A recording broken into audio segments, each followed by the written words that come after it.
ভেটকি মাছের ঝোল।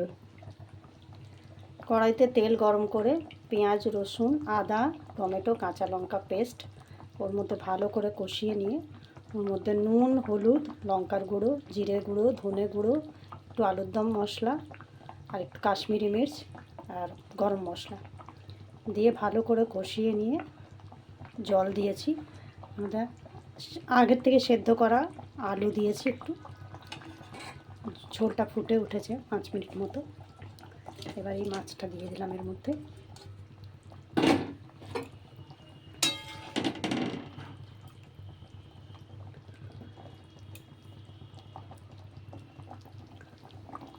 এটা আরও 5 থেকে 10 মিনিট মতো ফুটিয়ে ওর মধ্যে 1 ফোঁটা সসও দিয়েছি যাতে টেস্টটা আর একটু ভালো আসে, টমেটো সস। এই গরম মশলা দিয়ে নামিয়ে দেবো। গরম গরম ভাতের সাথে এনজয় করুন।